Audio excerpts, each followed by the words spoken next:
O aperfeiçoamento dos exames de imagem foi um dos avanços médicos que mais salvou vidas. O efeito nocebo do exame de imagem é uma realidade. Ver seu corpo por dentro, com precisão milimétrica, revela os grandes segredos da saúde e da doença. Mas interpretar bem essas imagens, traduzi-las em conselhos úteis, práticos e humanos, não é uma tarefa simples. Droga, tudo isso que fiz a vida toda não serviu para nada e agora tenho esse câncer agressivo que vai me matar. Quantas costas você já viu radiologicamente muito feias? Uma coluna na ressonância que eu disse, meu Deus. Eu me assustei. O convidado de hoje é médico radiologista, autor de Radiografia de uma Vida Saudável e divulgador com 500 mil de seguidores nas redes sociais. A ressonância é um ímã poderosíssimo que movimenta os átomos do nosso corpo. Sua energia, simpatia e alto astral são contagiantes, você vai ver agora mesmo. Bem-vindo ao Melhor que Ontem, Dr. José Manuel Felices. Dr. José Manuel Felices, como você está? Muito bem, é um prazer estar aqui com você, Dr. Borja Bandeira. Bem-vindo ao estúdio e a Málaga. Temos um episódio fascinante. Acho que você é nosso primeiro radiologista, então ocupa um lugar privilegiado. Muito bem, é que essa coisa da minha especialidade é isso mesmo, dizem que a gente fica no porão, mas não, olha só, estamos nos podcasts também. Totalmente, e é assim que deve ser. Te pergunto, um laudo de uma tomografia, uma ressonância, um ultrassom, qualquer laudo, pode fazer com que o paciente sinta mais ou menos dor em relação à sua patologia? Pois é, sim, e quero que a gente faça uma coisa. Quero falar com você, mas também com todas as pessoas que estão nos ouvindo, que estão nos assistindo. Quero que vocês pensem em uma coisa. O que vocês sentiram da última vez que viram um laudo de vocês ou que receberam uma notícia sobre vocês? Mas, principalmente quando leram um laudo de ressonância ou exame de imagem. Você se sente vulnerável, não é? Você pensa, o que está acontecendo comigo? O que isso significa? E isso, no final das contas, tem um mecanismo neuronal, um mecanismo neurológico estabelecido que gera uma aversão ao movimento, um medo de se movimentar, uma cinesiofobia. Esse efeito nocebo, que é o contrário do placebo, que seria algo bom, esse efeito nocebo do exame de imagem é uma realidade que está impedindo muita gente de se recuperar. Isso está nos colocando em um ciclo vicioso da dor e é isso que viemos combater. Cinesiofobia, medo de se movimentar, acho que isso é algo muito mais comum do que pensamos, porque às vezes os diagnósticos ou as definições não são bem explicados, né? E aí as pessoas ficam com desidratação discal, edema ósseo, bico de papagaio, condromalácia patelar grau X, protrusão discal, né? E se apega a isso, ou não sei se apega, mas usa isso basicamente para justificar o sedentarismo, o que faz muito mais mal a longo prazo, e não estou dizendo que a culpa seja do paciente. Mas, claro, a responsabilidade é de todos. O ponto é que precisamos ter muito claro, como pacientes, mas também como médicos e profissionais de saúde, que precisamos acompanhar o paciente. É um esforço conjunto, é um trabalho que fazemos em conjunto. Não é, este é o seu laudo, e aí você se vira, mas sim que o laudo, o que vemos no exame, não é o que determina o que o paciente pode ou não fazer, ou a qualidade de vida do paciente no futuro, e sim como ele se sente. Isso é algo que também quero pedir a todos os médicos que transmitem aos seus pacientes os resultados de um exame. O exame de imagem mostra o estado do paciente, mas não indica se ele melhorou ou piorou. Quem informa isso é o próprio paciente durante a consulta. O mais importante é como ele se sente e a clínica que apresenta. Não é preciso esperar os resultados do exame para começar a agir.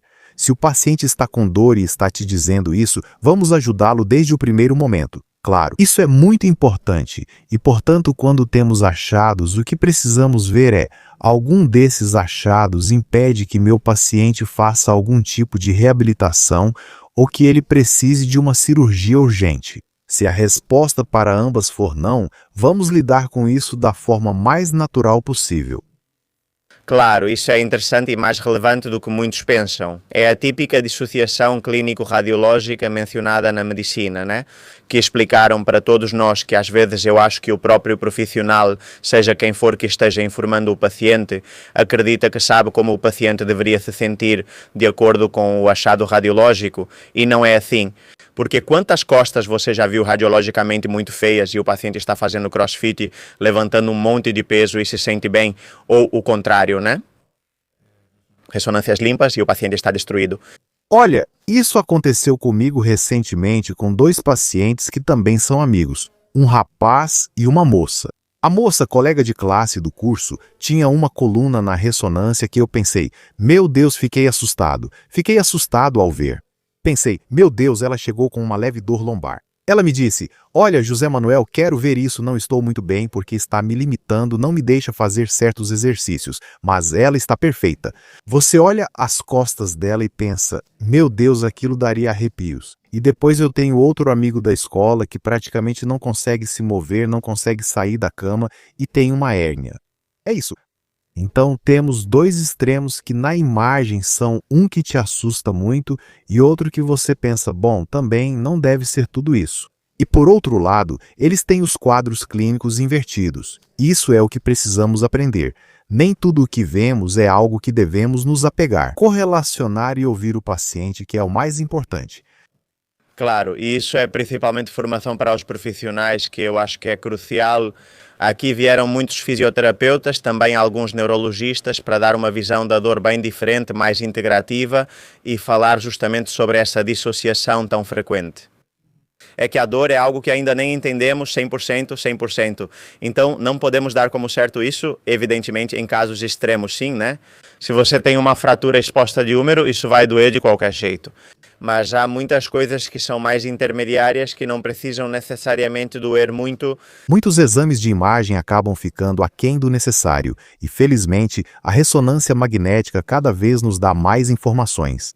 Mas nunca devemos pensar que a tecnologia vai substituir completamente aquele exame físico, aquele exame clínico. Por isso, no final das contas, o que mais importa é o exame clínico e, acima de tudo, como o paciente se sente. Porque mesmo em dois achados exatamente iguais, a percepção do paciente pode ser diferente. E nós também precisamos fazer esse esforço de tentar escutá-lo e tentar nos colocar no lugar dele, de ter empatia, né? Que a empatia brilhe e possamos nos destacar como seres humanos nos exames. Sim, porque a radiologia, talvez, como comentávamos antes, né, muita gente escolhe a especialidade pela comodidade de não lidar diretamente com pacientes ou por ficar um pouco mais isolado, né? Sim. Pessoas que talvez não tenham tanta vocação para o contato diário com o paciente, mas na radiologia também é fundamental o contato humano. Gostei muito de um vídeo curto de 30 segundos que você postou recentemente. Você, radiologista, faz ultrassom em um paciente, em um deles não havia informações, só dizia depois te informamos. E no outro ia se explicando, olha, isso é tal coisa, isso está acontecendo por tal motivo. E no final, claro, a ansiedade que uma situação gera em relação à outra não tem nada a ver. É diferente e a percepção do paciente é algo fundamental para a sua melhora. Ou seja, o fato do paciente se sentir acompanhado vai te fazer ganhar certas ferramentas terapêuticas que já estão mais do que comprovadas, como o efeito placebo que comentamos antes e a adesão a um tratamento. Se eu consigo me conectar com meu paciente, já tenho uma porcentagem do efeito placebo, porque o paciente também vai querer que eu me sinta bem, porque percebe que meu trabalho foi bem feito, e ele vai se esforçar mais para se recuperar. Por isso também, a esse efeito placebo que já teremos conquistado, soma-se a adesão ao tratamento. Esse paciente vai ter muito mais vontade de fazer o que nós orientamos, o que nós dissemos. Então, por isso essa é a diferença dos radiologistas, que realmente nos comunicamos muito, nos comunicamos todos os dias com nossos colegas. Somos um pouco o médico dos médicos pela quantidade de médicos que nos consultam quando têm dúvidas diagnósticas, e também podemos comunicar isso aos nossos pacientes. Uma palavra que me chamou a atenção no seu livro é engrama. O que significa e como se aplica ao que estamos discutindo? Bem, os engramas são a conexão que o cérebro faz quando realiza um movimento e considera esse movimento seguro. Nesse momento, o cérebro estabelece uma conexão entre, ok, esse movimento eu posso fazer e eu sei como fazer. Então se estabelece essa linha de como fazer e até que ponto eu posso fazer. No nosso cérebro se estabelece um caminho, se abre um caminho. Isso é muito importante quando sentimos dores, quando temos qualquer dor, quando temos qualquer lesão. Ir introduzindo esses padrões de movimento que são restritivos porque a dor nos impede. Ir introduzindo-os aos poucos nos faz sentir seguros e nos faz conquistá-los. De certa forma, olha, isso eu já consigo fazer. Isso significa que volto a ter uma vida o mais funcional possível, apesar da minha dor. Quando vou conquistando aos poucos, isso faz parte da minha recuperação. Podem ser passos pequenos, mas são passos necessários. Isso me lembra o desempenho esportivo quando você atinge uma marca, por exemplo, já praticou CrossFit ou algo parecido? Sim, sim. Você levanta 80 quilos no clean ou 90, o que for, sim. E aí na próxima você já sabe que seu corpo consegue fazer e provavelmente vai conseguir de novo, ou na corrida, qualquer marca, na meia maratona, o que for. É igual, né? Entendo que é parecido. Concordo totalmente. É muito parecido, é muito parecido. No final, é a confiança que você tem em, bom, já levantei 100 quilos no agachamento. Bom, então já sei que amanhã provavelmente vou conseguir fazer de novo, mas eu já fiz. Já não tenho mais aquela tensão prévia, aquele medo que em muitos casos é o que mais nos bloqueia. No movimento, na hora de uma reabilitação, sim, é igual. É igual. Eu gosto muito desse paralelismo. Me lembrei. E José, o que diria para essas pessoas? Posso te chamar de José, como você? Sim, claro. Claro, sim, José Manuel Felices, na verdade tem uma história sobre isso. No MIR, quando estávamos estudando e nos preparando, eu sempre chegava atrasado na aula e sentava lá no fundo. E sentava lá no fundo outro rapaz que não era do MIR, e um dia ele me disse, Ei, Alejandro! Eu, claro, não respondi. Alejandro, está surdo? Eu disse que sou Alejandro. Desde então, Alejandro. Então ele me chamava de Alejandro. Depois, quando fizemos a prova, ele disse, Ei, não sei como foi para você, não te encontrei. E eu, claro, se ele me procurou por Alejandro, não tinha como me encontrar. Ou seja, como quiser. Bom. Então, José, o mais curto e direto, né? O que é que você diria, então, para esses milhares de pacientes que vivem condicionados por um diagnóstico que vem em um papel que é muito concreto? Não sei, por exemplo, condromalácia, e que dizem que não podem fazer exercício por causa da condromalácia. Certo, a primeira coisa é que precisamos enterrar o repouso absoluto praticamente para qualquer coisa que aconteça com a gente. Veja, é que não encontro nada em que o repouso absoluto vá nos trazer algo positivo. Então, deixando de lado o repouso absoluto, acho que esses pacientes precisam estar conscientes de que a reabilitação e a recuperação deles vai depender principalmente deles mesmos.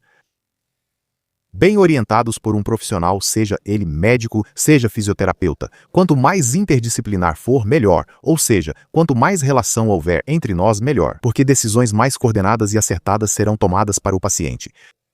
Mas a responsabilidade é dele. A responsabilidade de fazer o que lhe cabe e de ir dando os passos para melhorar é dele. Ficar jogado no sofá esperando as coisas acontecerem e deixando o tempo passar vai fazer você melhorar. Vai fazer você melhorar por causa da regressão à média. Porque o normal, é que seu corpo volte ao mais normal possível, ao mais próximo da média possível. Mas essa regressão à média, simplesmente pelo tempo e pela gravidade, não é o... Muito pior do que se fizer uma reabilitação. Muito pior, claro. Muito pior, porque além disso, você já adiantou, é isso que traz. São outros problemas, como sarcopenia. Atrofia da massa muscular. Então, é muito importante que o paciente saiba que ele é capaz de melhorar e que ele é quem tem as chaves para conseguir essa melhora. Então, se for preciso chamar o chaveiro vai se chamar médico, vai dar força, mas a chave quem tem que girar é ele. É fundamental deixarmos de lado o repouso absoluto. Você mencionou de um ponto que também quero destacar, a comunicação interprofissional. Ou seja, eu acho que o nosso sistema em geral, não só os médicos, mas todo o sistema de saúde, tem uma comunicação de profissional para profissional bastante ruim. Entre os médicos é um pouco melhor, tá? Nós médicos costumamos conversar entre nós, perguntando ao médico internista, cardiologista ou em interconsultas. Tudo isso funciona razoavelmente, mas poderia melhorar bastante. Mas entre profissionais, por exemplo, da reabilitação, fisioterapeutas, profissionais de exercício ou de nutrição e medicina, acho que falta muito. Não sei qual é a sua opinião. Concordo completamente. Falta muita comunicação entre nós e eu acho que o principal limitador da comunicação entre profissionais de saúde é o ego. Claro, é o ego porque eu, como radiologista, recebo muitos pacientes que vêm com ultrassonografias feitas por profissionais que não são médicos. E, bom, o profissional que tem a autoridade para o diagnóstico é o médico. Acho ótimo que qualquer profissional de saúde utilize a ultrassonografia, pois é uma ferramenta fantástica. Alguns chamam de estetoscópio do século XXI, mas considero isso um insulto à ultrassonografia, pois ela é muito superior. E além disso, a quantidade de profissionais que podem utilizá-la é incrível, mas é muito importante que tenhamos responsabilidade e humildade com o paciente que está à nossa frente.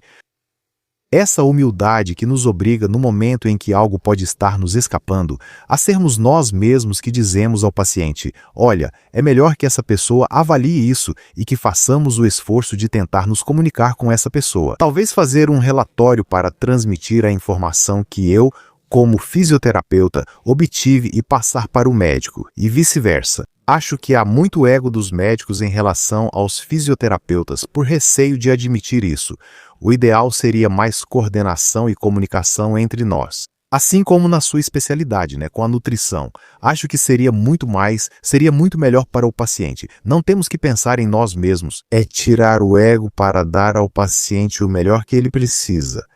Além disso, isso alimenta nosso ego, pois o paciente melhora e ainda fala bem da gente. Consegui melhorar com essa pessoa porque ela trabalhou em coordenação com a outra.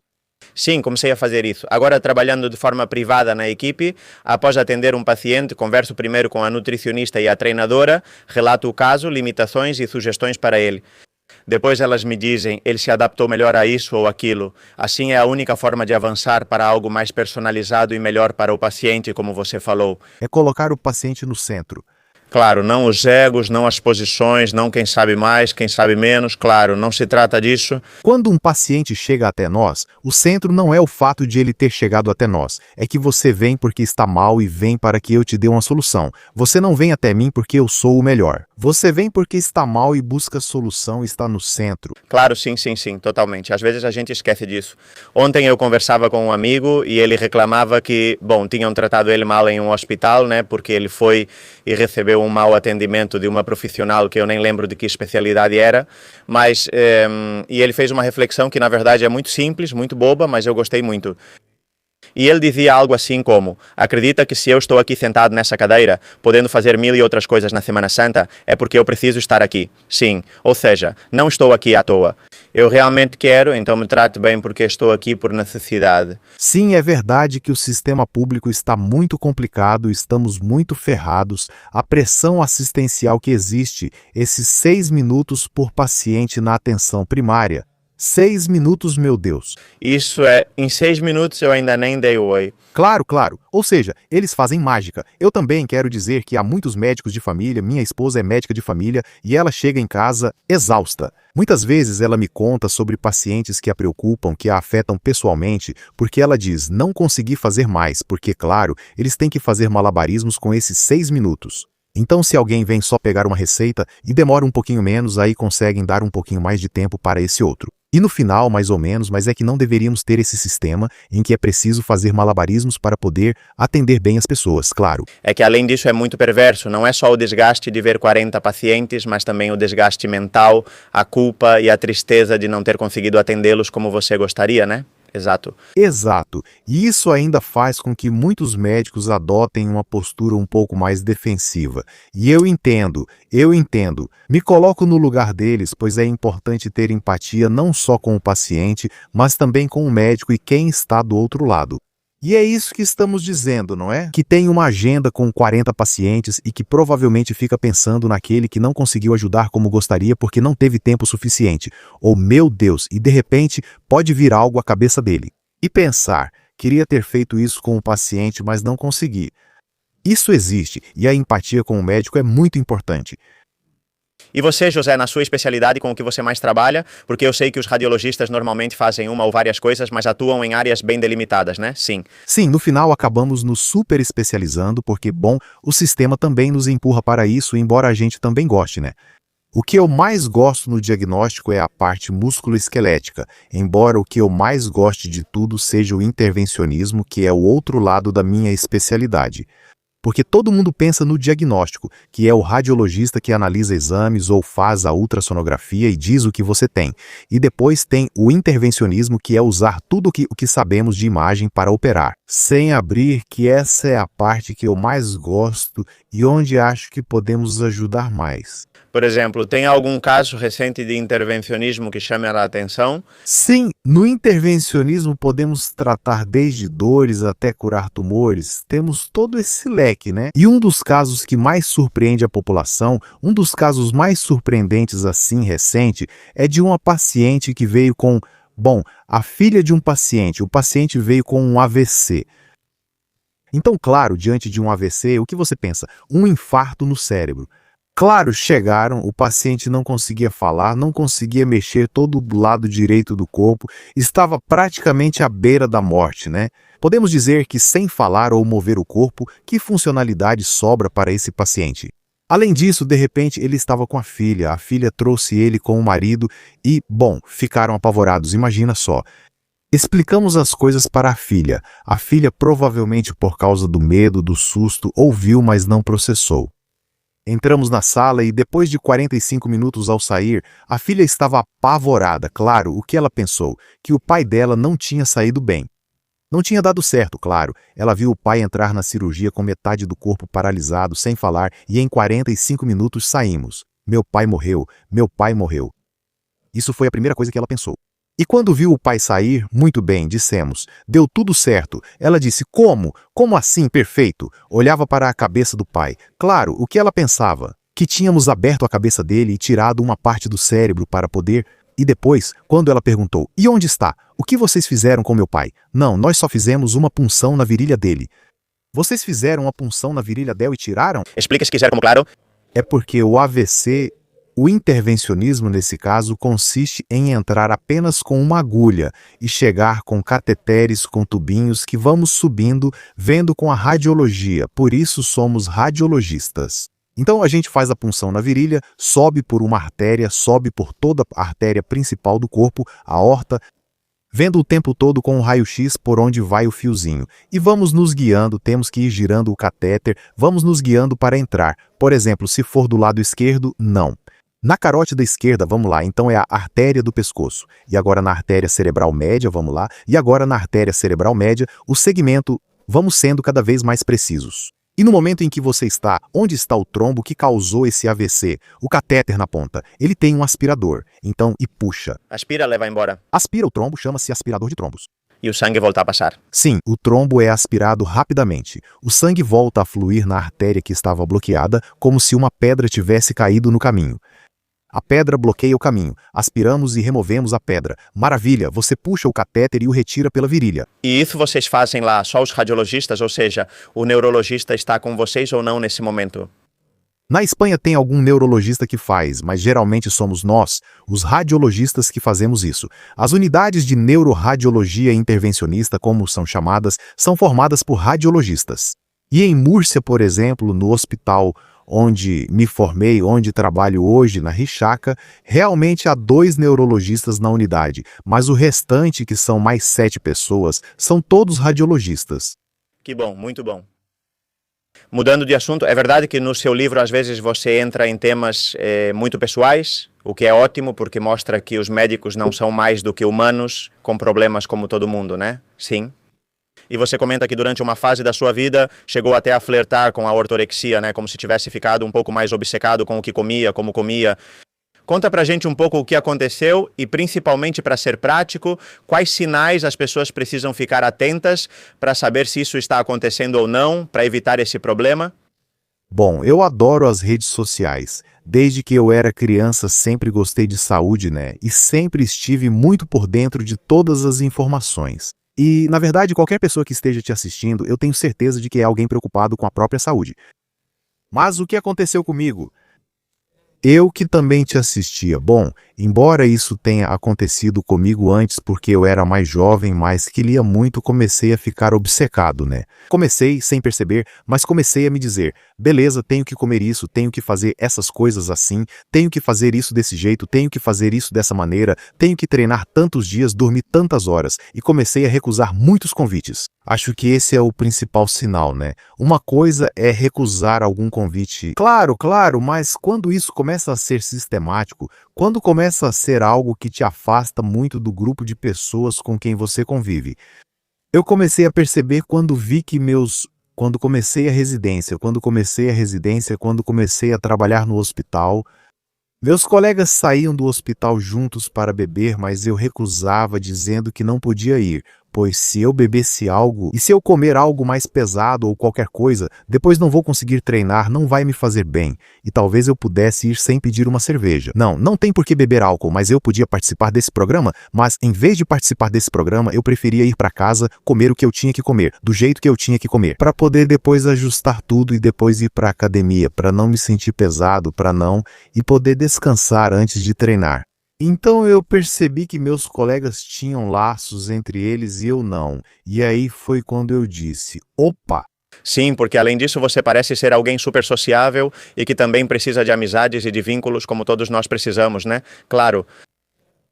Não parece que você seja assim. Eu ali comparava como tinha sido com meus colegas da universidade e como começava a me sentir com meus colegas da residência. E eu dizia, aqui tem um problema, porque com meus colegas da universidade, me conectei imediatamente com todo mundo, fiz muitos amigos, meus melhores amigos são dessa época e depois com o pessoal da residência. Foi difícil para mim, e foi difícil no meu R1, não foi algo que percebi de uma hora para outra e se resolveu. Eu diria que até, além disso, tive um azar ali que do meu R2 para o R2 a 3, provavelmente quando percebi tudo isso foi na época da Covid. Foi durante toda a pandemia. A pandemia e além disso, sim, muito mais. E depois, na volta, provavelmente foi quando eu retomei. E por sorte, hoje em dia posso dizer que tenho muito bons amigos da minha residência. Porque, claro, eu também não era uma pessoa desagradável nem antissocial. Simplesmente, eu não participava. Meus colegas também ficaram felizes que comecei a participar com eles. Sim. Sim, bom, talvez tenha acontecido algo parecido comigo, não sei se tanto com a comida, mas com o trabalho, sem dúvida. No final, qualquer obsessão às vezes é necessária para obter certos resultados, mas também te afasta da saúde entendida como equilíbrio, porque no final a saúde é equilíbrio em diferentes áreas.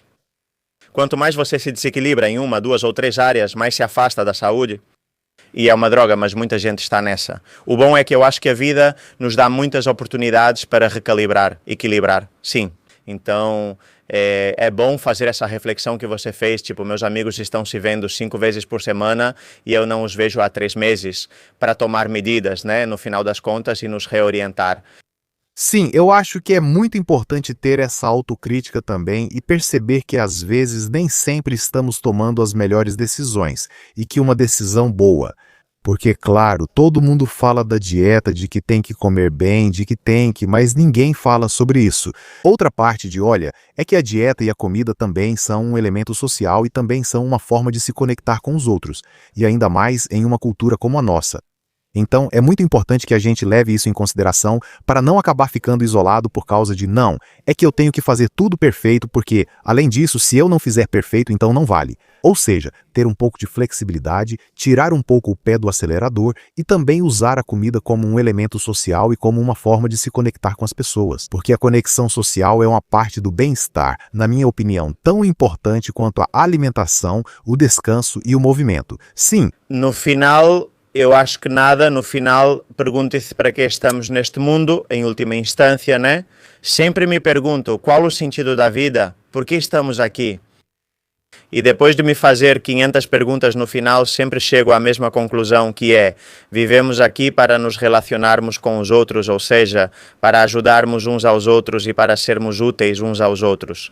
Ou seja, não faz nenhum sentido, tipo, se você está em uma ilha deserta, isolado, não tem ninguém, você não tem contato com mais ninguém. Você comeria tão bem quanto. No final das contas, tudo o que fazemos é para estarmos bem, para podermos continuar desfrutando da convivência com as pessoas, de nós mesmos e das experiências compartilhadas, não é? Então, para mim, isso é a base de tudo. O que acontece é que os estudos não dimensionam isso porque é muito difícil de estudar. Como assim? O sentimento de tudo é subjetivo. Tudo no final é um sentimento de solidão, certo? Propósito, otimismo, não otimismo são métricas muito subjetivas que não podem ser medidas, mas para mim nada faz sentido se isso não estiver presente. Ou seja, você pode ter uma pontuação de sono de 100, mas se no dia seguinte não tiver ninguém com quem compartilhar ou com quem aproveitar após descansar tão bem. Claro. No final, tudo está ligado a ser útil para os outros. O trabalho, então, o seu trabalho, no fim das contas, te dá essa sensação de que tem outra pessoa ao seu lado a quem você está ajudando. Sem essa pessoa ao seu lado, você não teria motivação para ser radiologista. Para quê? Exato, exato. Eu penso exatamente igual. Na verdade, em um dos capítulos do livro que fala sobre a amizade, né? E essa é a medicina que Epicuro receitava pra gente, né? Que falava da amizade como uma forma de ter um analgésico para a vida toda. No momento em que no futuro tivermos algum problema ou algum sofrimento, porque a doença e a morte são inerentes à vida, nesse momento ter um amigo com quem compartilhar é o melhor analgésico que podemos ter, né? Obviamente estaremos lá, nós também, os médicos, para te dar todo o suporte vital que você precisar. Mas é verdade, ter alguém ao seu lado, seja amigo, primo, sobrinho, filho, irmão, parceiro, não importa o nome, a pessoa com quem você compartilhar esses momentos vai fazer com que esses momentos sejam muito melhores, muito mais tranquilos. Então, a conexão social eu vejo como igualmente importante, e por isso, embora a dieta, o movimento e o sono sejam fundamentais, vida, a outra coisa é que precisamos fazer a nossa parte como sociedade, de que os momentos de conexão social nem sempre precisam estar associados a outros elementos negativos para a saúde, comida, bebida, virar à noite, drogas ou o que for, que seja assim. Porque existem muitas formas e eu acho que não sei quantos anos você tem agora, mas acredito que as gerações mais jovens vêm com uma mentalidade mais voltada para a conexão social sem prejudicar a saúde. Por exemplo, aulas de corrida seguidas de festas, né? Misturam um pouco dessa coisa de festa porque você tem 20 anos e quer sair para festejar, mas não necessariamente precisa beber 3 doses de bebida, né? sim, é verdade. Agora a novidade é que sou de 93, então acho que é mais ou menos isso. Estamos na mesma. Mas eu acho que a gente viu e vê quem tem 10 anos, a menos que nós, que claro já tem 22, 23, ou seja, já são universitários. Bom, muitos já terminaram a universidade e você pensa, bom, eles deixaram o álcool de lado, as métricas, o que nos dizem é que param de beber tanto álcool e começam a tomar mais energéticos. Bom, A verdade é que não sabemos, né? Mas evidentemente nenhuma. das duas é o ideal. Eu, se tiver que escolher, acho que a mudança não é de todo ruim, porque o álcool, sem dúvida, é um cancerígeno mais do que comprovado. É menos nocivo que o álcool, mas no fim é como o cigarro e o vape. É um mal menor, mas continuam usando o vape o tempo todo. Trocar um veneno por outro. Mas o que eu concordo completamente também é que não é necessário para ter essas conexões sociais a gente se descontrolar, nem sair e... Só porque vou almoçar com meus amigos, não significa que você vai exagerar na bebida. Esse é o medo que o biohacker tem, ou a pessoa que está obcecada com isso, né? O medo é esse. Mas como você disse, dá para buscar alternativas. Sair para tomar algo à tarde, o famoso tardeu, você volta às 11 da noite, dorme e no dia seguinte está ótimo. Você também não precisa se embriagar, nem mesmo precisa beber álcool. É que se para se divertir você precisa beber álcool. O problema não é o álcool, é o programa. É que você não gosta do programa. Procure outras coisas que você goste mais. No caso de você encontrar algo que, olha, eu não preciso beber álcool para isso e me divirto. Talvez você não goste de sair para festas e simplesmente todo mundo sai para festas e você sente que tem que fazer isso porque é o certo, sim. Você gosta de fazer trilha, gosta de sair para jogar padel em duplas. Depois você vai e faz escalada e faz isso, trilha, ou acontece que você gosta de velejar, sei lá. Então talvez o problema, se o que você precisa para se divertir é beber álcool, o problema é o programa. Mude de programa, você não gosta. Sim, totalmente. Você também teve um contratempo que conta no livro, né? Que foi sua lesão na coluna. Fale pra gente o que aconteceu com você e como superou isso. No início das residências, muita coisa aconteceu ao mesmo tempo. Foi quando comecei, ao terminar o MIR, depois de um período de sedentarismo muito intenso, porque devemos lembrar que estudar para o MIR são praticamente 9 meses sentado em uma cadeira, 14 horas por dia, entre uma coisa e outra. Eu me machuquei. Eu saía de estudar às 11, ia para a academia às 10h30, e das 11 até meia-noite, quando a academia fechava, bendito McFit naquela época que fechava à meia-noite, e treinava nesse horário, o que além de tudo era péssimo. É péssimo. À meia-noite eu voltava. À meia-noite eu voltava e, bom, no final eu jantava e já estava completamente desregulado, mas era o que se adaptava a mim de alguma forma. Mas claro, depois desse tempo tendo me movimentado muito pouco, terminei o MIR e eu não tinha parado de treinar. Então, claro, retomei minha vida completamente do mesmo jeito. E depois de todo esse tempo, minhas costas começaram a me avisar, já no final dos estudos, já me diziam algo, já doíam, veja só, associado a um período prolongado de sedentarismo. Poucos dias após chegar ao hospital, uma das médicas comentou: "Menino, você tem algo nas costas, vamos fazer uma ressonância para ver." Porque ela via que eu estava com dor. Claro, Claro, eu já me mexia, tinha que me levantar, não conseguia ficar sentado por muito tempo. Então, além disso, eu sentia que a dor irradiava e ela me perguntava: "Mas o que você sente?" Porque ela me via assim, inquieto, sabe? Eu não dizia nada, mas ela já percebia que eu estava inquieto. E claro, uma médica com 30 anos de experiência percebeu na hora. Ela disse: "O que você sente? E o que você percebe?" Então eu contei para ela e ela disse: "Você precisa fazer uma ressonância porque tem alguma coisa." E aí vamos ver o que é que tem. E lá estava a minha hérnia, né? Esse momento foi um balde de água fria porque eu não sabia muito bem, naquele momento, que expectativas eu tinha. E eu disse: "Meu Deus, tenho 25 anos, uma hérnia de disco que comprimia o forame, comprimia o nervo." E eu disse: "O que eu faço com isso?" o que é isso? Você já ia embora porque tinha que operar e, cara, O médico com quem consultei me disse que cirurgia seria na semana seguinte. E eu fiquei assustado. A verdade é que fiquei assustado e disse: "E isso eu não esperava mesmo." Claro, comecei a estudar, a ler, fiquei obcecado. Durante uma semana, provavelmente li tudo o que havia sido publicado, mas desde os anos 50, ou seja, tudo que foi publicado, fui à Biblioteca Regional de Múrcia conferir no arquivo. Cheguei ao general da universidade e fiquei obcecado. Mas enfim, no final, tive uma noção geral. Sobretudo, encontrei um estudo que falava sobre a epidemiologia da hérnia que se reabsorve. E bom, eles apresentavam algumas métricas e uma média e falavam de um homem com menos de 30 anos previamente esportista. E eu pensei: poxa, esse sou eu? Esse sou eu. E 80 e poucos por cento de reabsorção de hérnia de disco. Cara, poxa, sou eu. Eu não posso deixar isso passar. Também me informei sobre quais são os critérios de alerta para a hérnia de disco, porque, claro, eu não estou dizendo, tem muita gente que entende esse discurso como se as hérnias não precisassem ser operadas. E não é assim. Hérnias devem ser operadas quando indicado. Os principais critérios são perda de força, ou seja, quando não conseguimos mover alguma coisa ou, de repente, perdemos o controle de uma parte do corpo. Por exemplo, tentamos ficar na ponta dos pés e o pé cai. Atenção! Perda de controle dos esfíncteres, ou seja, fazer xixi ou cocô.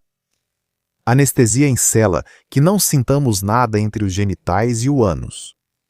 A disfunção erétil a quem inclua e a dor persistente mesmo com tratamento bem feito durante 6 meses. Claro, eu não tinha nenhuma dessas. Então, se não temos nenhuma dessas, acho que vale a pena.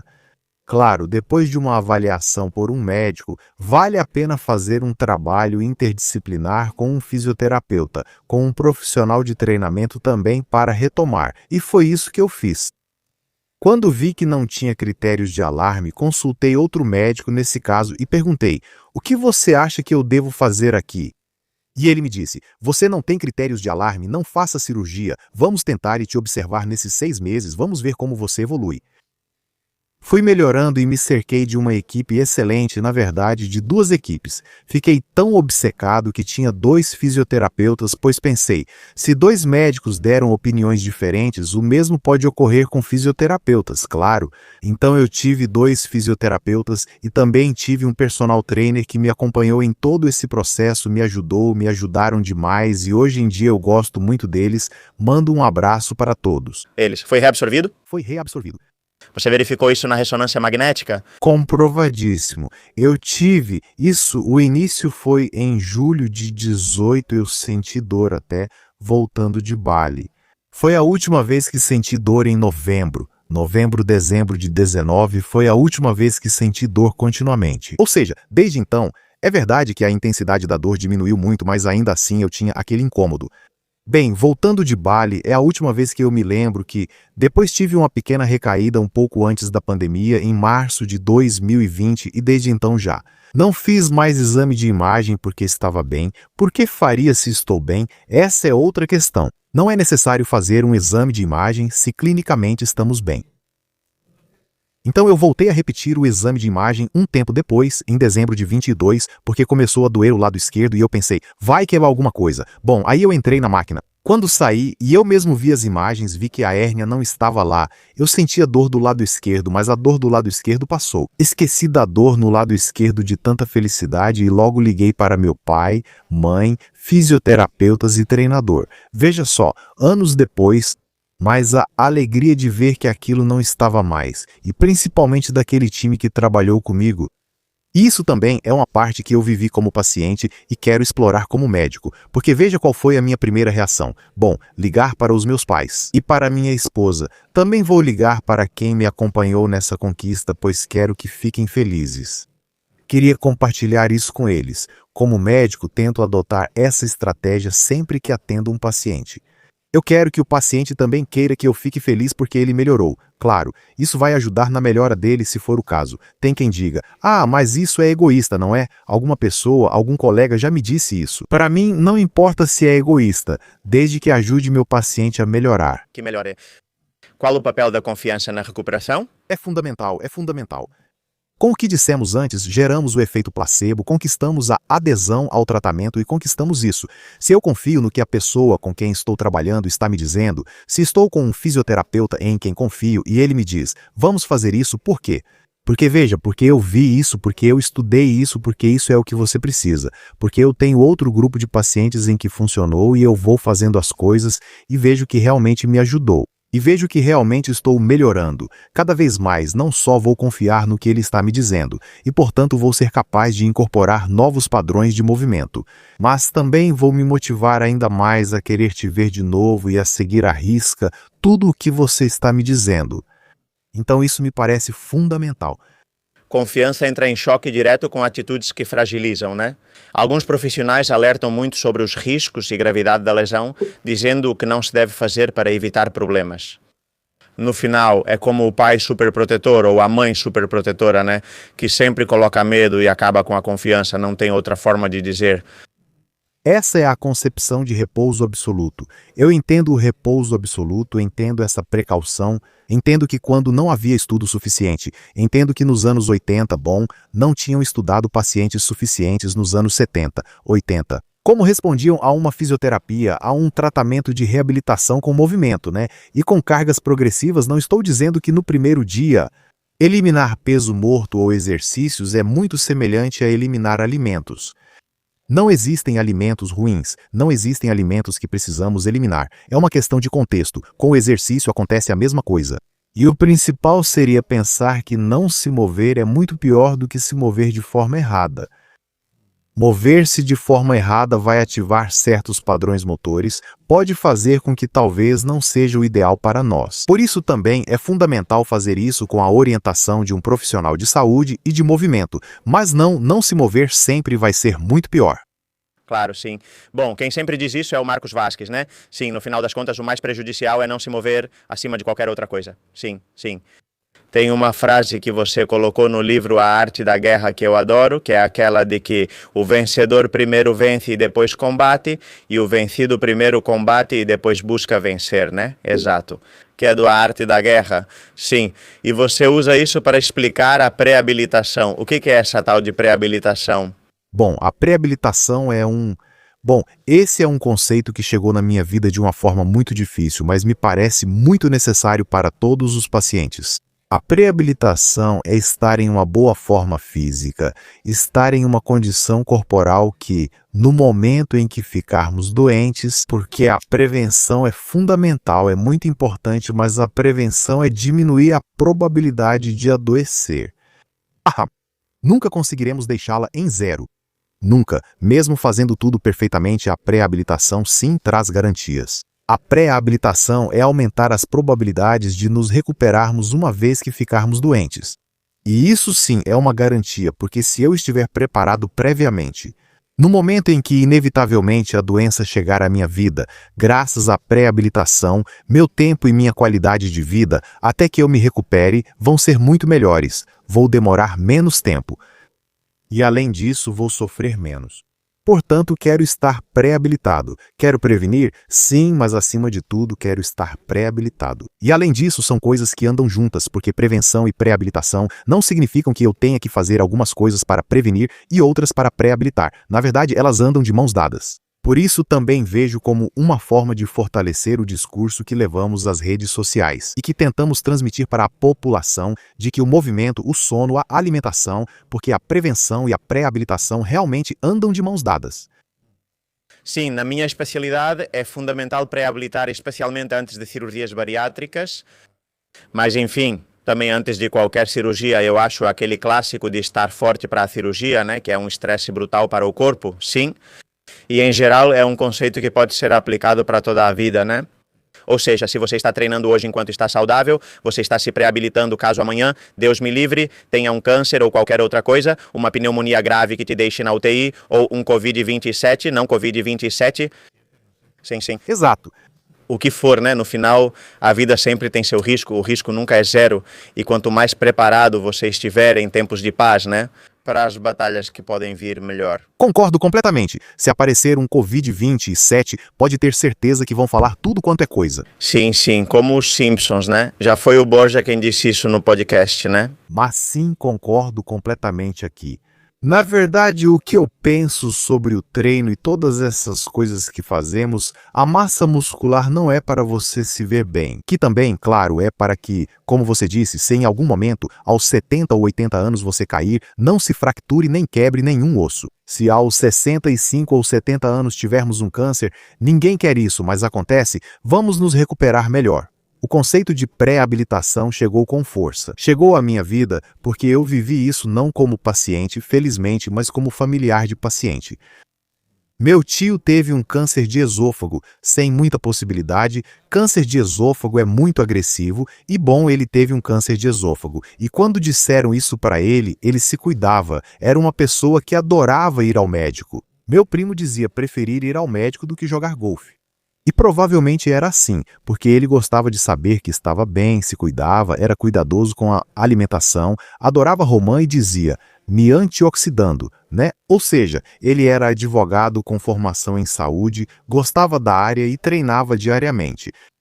Então, quando ele recebeu esse diagnóstico, claro, o primeiro pensamento que você pode ter é, poxa, tudo isso que fiz a vida toda não serviu para nada. E agora eu tenho essa droga desse câncer agressivo que vai me matar. Poxa, que droga! Isso não serviu para nada. Em vez disso, e isso foi uma lição que ele deu para todos nós, mas para todos mesmo, até para os oncologistas que o atenderam, a resposta dele foi, bom, eu estou mais preparado do que outras pessoas para enfrentar essa cirurgia que vocês estão falando.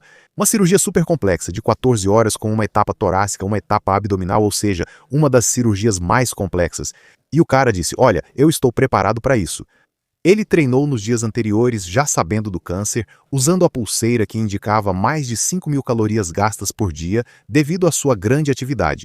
E todos os dias treinando, se preparando, ele dizia, eu vou chegar nessa cirurgia o melhor possível. E realmente passou pela cirurgia, passou sem nenhuma complicação. Terminou e fazia o negócio das bolas na reabilitação de forma também obsessiva. Terminava e continuava, caminhava, treinava, e foi isso que permitiu a ele. É que ele morreu do mesmo jeito, mas a qualidade de vida, que provavelmente prolongou um pouquinho a vida dele, mas muito mais importante, a qualidade de vida, desde que ele foi diagnosticado com câncer até o dia em que morreu, foi excelente. Meu pai disse que meu tio morreu e não sabe, e eu concordo completamente. Meu tio morreu, aliás, no dia em que estamos gravando isso, faz 1 ano. Faz exatamente 1 ano. E ele não sabe que morreu, ele não sabe. Na verdade, quando ele foi internado e eu fui visitá-lo numa quinta-feira, ele me disse, bom, vão me deixar aqui no fim de semana só para controlar, para eu passar o fim de semana aqui, e na segunda-feira vão me dar alta. Ele faleceu no domingo. Ele não soube que estava realmente mal, porque graças a todo esse esforço, a essa pré-habilitação e a quão bem ele estava quando foi diagnosticado e a como ele se manteve, ele morreu em paz. Perfeito. Sim, os dias de doença mudam radicalmente. Se você está bem, se fez as coisas direito, assim não. Então, a lição acho que é claríssima.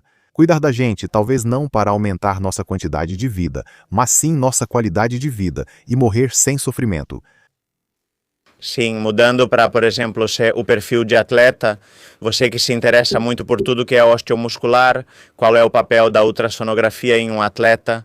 Por exemplo, agora falam sobre avaliar o glicogênio muscular, ou a carga do glicogênio muscular, nível de hidratação do músculo, ou a porcentagem de gordura, mudanças nutricionais, ou seja, isso realmente tem utilidade? Tem utilidade se for bem utilizada. É verdade que, nesse caso, talvez ainda nos falte um pouco de estudo e tempo para aperfeiçoar os dados que coletamos. Como fazemos isso e padronizar para que todos façam da mesma forma e seja o mais preciso possível. Mas a ultrassonografia é realmente muito acessível e não apresenta nenhum risco ao paciente, zero. Muitas pessoas questionam isso, especialmente sobre tecidos como o olho, mas estamos falando de adultos, certo? De adultos saudáveis, nos quais, além disso, vamos fazer sobre a musculatura. A ultrassonografia não apresenta nenhum risco. Essa é a mensagem que precisamos transmitir. Então, utilizá-la para esse tipo de coisa, que talvez não seja tão padronizada, mas como não há risco, é útil, é muito útil. Medir glicogênio muscular, diâmetros e hidratação. É uma das coisas que, além disso, quando você gosta de ultrassom e se junta com pessoas que gostam de treinar. Com Eneco Base e com Carlos Alix fizemos um pequeno estudo. Olha só, entre nós três, treinando no Esparta, na academia onde vamos, para ver se congestiona mais ou se o diâmetro aumenta mais, depois de séries de 10 repetições ou de 5 repetições, e eles faziam rosca de bíceps, né? Depois, media o diâmetro para verificar possíveis diferenças. E saiu um vídeo interessante pra gente, e realmente não há grandes diferenças. Não tem. Se você chega perto da falha, ou seja, não havia grandes diferenças, só encontrávamos diferenças se, por exemplo, a de 10 você fazia com 3 ou 4 repetições em reserva, e a de 5 você fazia praticamente até a falha, né? Que não recomendamos a ninguém fazer rosca de bíceps com 5 repetições até a falha. Mas enfim, isso realmente mostrava claramente essa diferença de como, olha, a congestão... O diâmetro, um aparelho de ultrassom na academia? Sim. Um aparelho de ultrassom, um butterfly, como chamam, que são portáteis. Os portáteis é que agora você já pode conectar ao celular. Claro, então quer dizer... Aqui é possível fazer ultrassonografia. Em qualquer lugar. Na verdade, eles têm o tamanho de um celular. É como se você carregasse 2 celulares. Quanto custa um aparelho desses? Depende do lugar, mas você pode gastar quanto quiser, conseguindo um aceitável por 3.000 ou 4.000 euros. Não é muito mais que isso. Não é demais. Bom, que bom, que bom. Que bom, aceitável. Algo aceitável, uma qualidade. Sim, sim. E José, você conta muitos erros, né, que as pessoas cometem frequentemente e que podem gerar lesões ou problemas e tudo mais. Um dos que mais funcionou foi esse, né? Sim, as pessoas usam mais isso. Sim, as pessoas usam errado. Eu não posso viajar sem isso, estou te dizendo. Ou seja, conta pra gente por quê.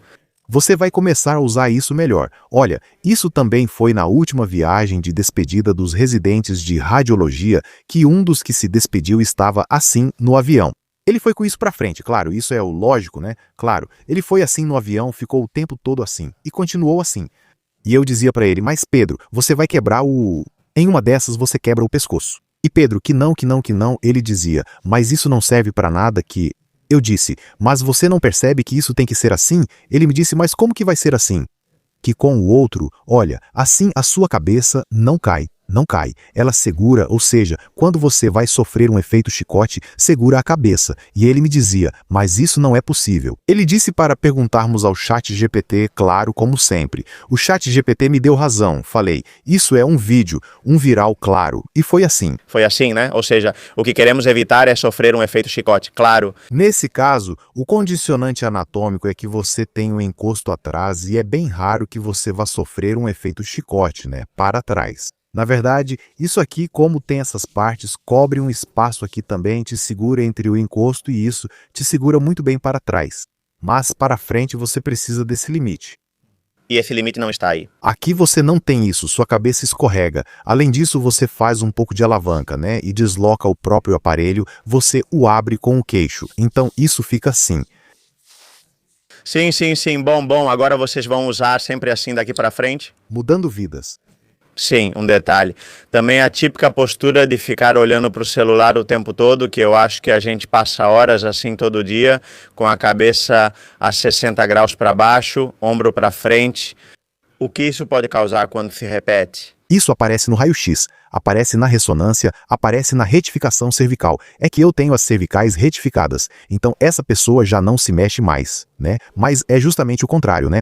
Quando ficamos nessa posição, no final das contas, o que estamos fazendo é mover o peso do nosso crânio para frente e tirá-lo do nosso centro de gravidade, tirando ele do lugar para o qual nossa musculatura está preparada para suportá-lo bem. Então, ao tirá-lo do lugar, nossa musculatura não está preparada e o esforço que ela tem que fazer é muito maior.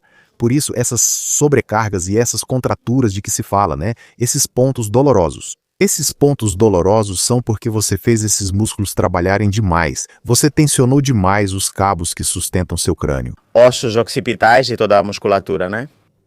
Sim, toda a musculatura profunda do pescoço, que tem muitos músculos, mas também os grandes, né? Aqueles que todo mundo conhece, o trapézio, o romboide, todos os músculos principais. Então, o que a gente teria que tentar buscar é, claro, fortalecê-los para que sejam capazes de suportar essa carga melhor. Quanto mais fortes forem, melhor suportarão a carga. E, claro, dar um descanso para eles, ficar assim 8 horas por dia. Se dormimos e trabalhamos 8 horas cada, as outras 8 ficamos assim. Estamos perto disso. Já, péssimo negócio, né? Péssimo negócio, e é normal que essas dores cervicais se perpetuem. Então, fazer treinamento de força para melhorar toda a região, toda a musculatura do trapézio, romboides, dorsais, e também fazer um certo trabalho de mobilidade, né? E ampliar, ter um pouco de visão e olhar para cima. O melhor trabalho de mobilidade que podemos fazer hoje em dia é sair na rua para dar uma caminhada e olhar ao redor, e não ir com o celular na mão. Esse é o melhor trabalho de mobilidade. O que podemos fazer hoje em dia, porque ninguém faz isso? Sair na rua e olhar. Você perde muito, claro, andando pela cidade olhando para o chão. Claro, observar as árvores, pássaros, cachorros e o mar.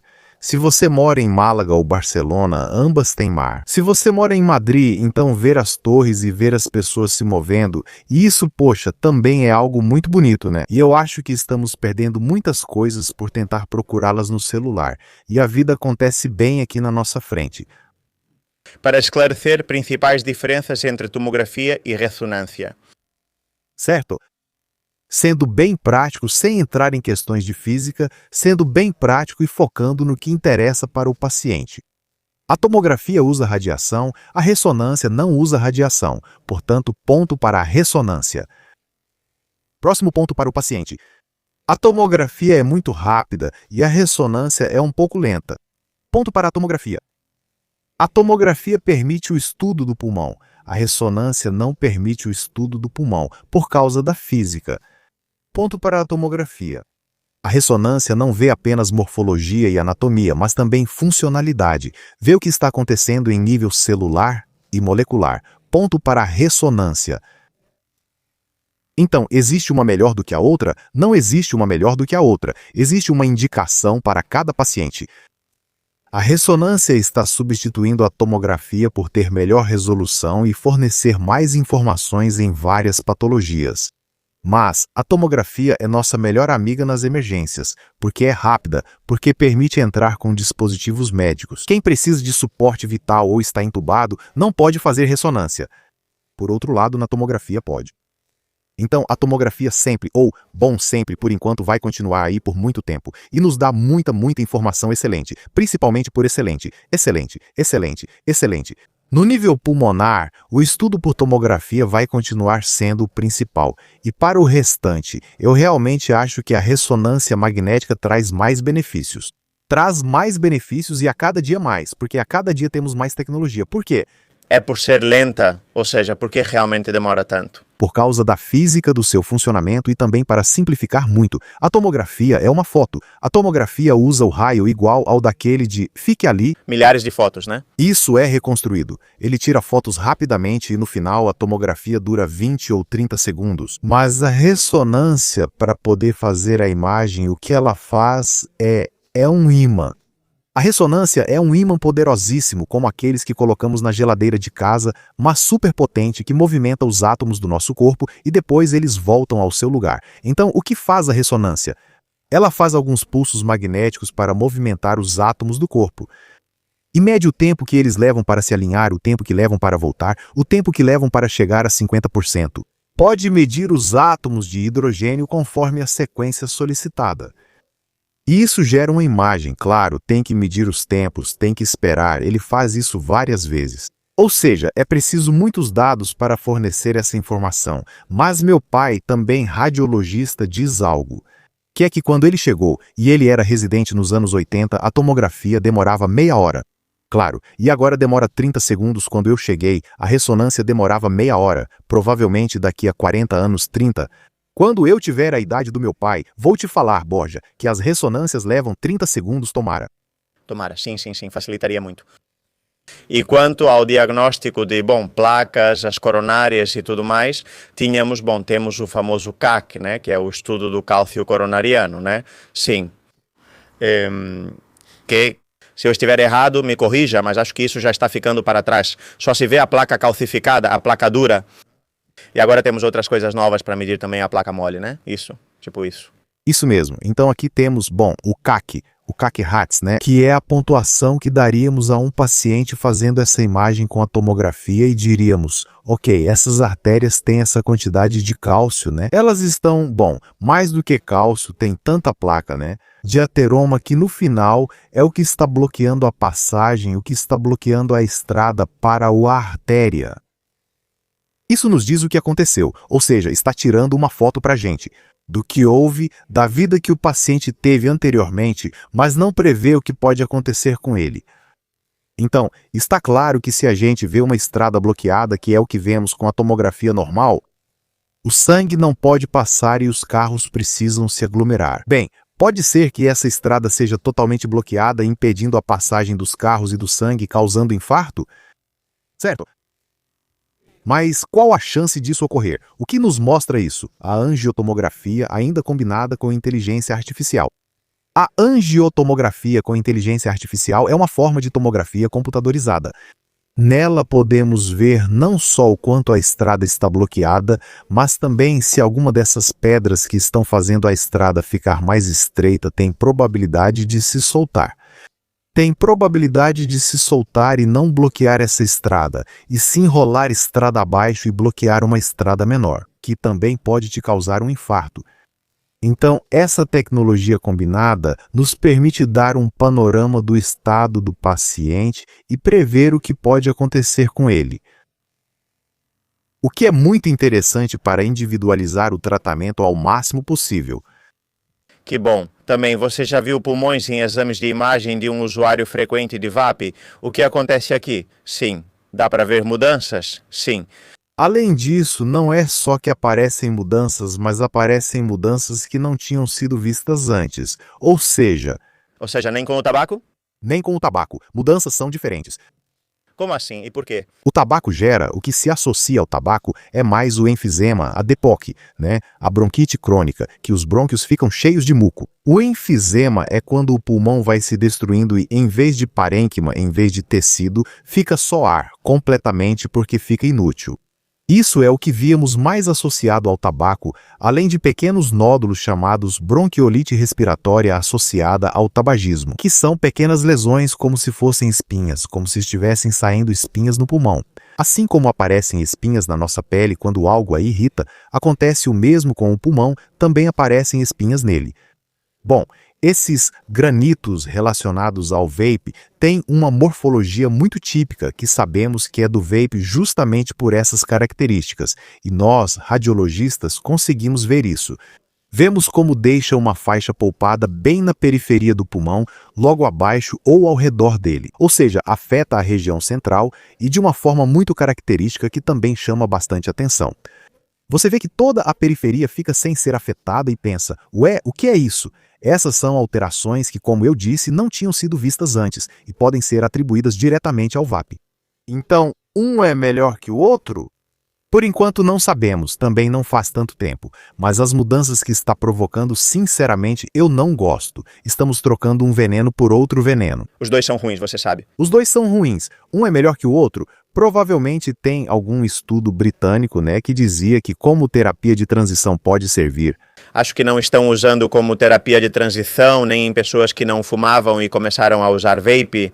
Quer dizer, simplesmente porque são, não sei, porque todo mundo faz, ou por pressão social, ou porque são divertidos, ou pelas cores, o marketing, os sabores. Não tem gosto de tabaco, que é ruim, mas sim de melão, de melancia, né? Exato, essa é a grande jogada que a indústria do tabaco fez contra a gente. A indústria do tabaco já tinha causado dano suficiente com o cigarro. Todo mundo, ninguém discute sobre o cigarro. E agora temos um monte de gente que é capaz de discutir o uso do vape, com todo tipo de falácias de diferentes tipos, né? Mas no final, o que a indústria do tabaco conseguiu foi te dar um produto colorido que brilha, com cheiro de melancia que não deixa cheiro quando você termina de fumar. Você chega em casa depois de fumar e sua mãe diz: "Você estava fumando". Você chega em casa depois de usar o vape e sua mãe nem percebe. Percebe com ou sem nicotina, né? Sim, tem com e sem nicotina. Não, mãe, isso é bom, não tem nicotina. É que tem outras coisas também, o propilenoglicol. Bom, uma série de outras substâncias que não são boas para o pulmão e a nicotina no final é o anzol. É o que faz você ficar preso e continuar fumando, porque é isso que atua nos receptores. Muitas outras coisas também causam mudanças não combustão, mas geram certas alterações. Não ocorre combustão. Não há combustão no seu corpo, cara. Os defensores do vape dizem que não é uma combustão de verdade, mas porque você não está queimando, né? Mas não deixa de ser uma pilha que esquenta um líquido, ou seja, que também tem sua parte de combustão. Chame como quiser, né? Então, realmente está gerando algumas mudanças muito claras no nível pulmonar, que podem ser atribuídas diretamente a isso.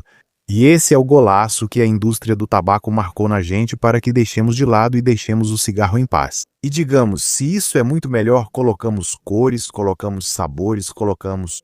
E estão nos empurrando a mesma coisa através de uma falácia completa. E estão tirando o nosso dinheiro, trocando ainda por cima pela nossa saúde. Sim, isso se espalhou. Eu não esperava essa aceitação social. Ou seja, em questão de 3, 4 anos, você vai a qualquer lugar e, sei lá, garotos de 15, 16 anos estão fumando lá. Sim, esse é o problema. Adolescentes que nunca pensariam em fumar. Usam vape porque é legal, tem cores e tem. Então, isso não é o que estamos buscando com certeza como terapia ponte, aí eu já não sei. Mas a crítica tem que ser direta e muito clara porque tem muitos jovens que nunca teriam fumado e que estão usando vape, claro, e que estão destruindo os pulmões. Sempre quis perguntar algo a um radiologista, então pergunto a você, especialmente sobre clínicas de longevidade que estão crescendo muito.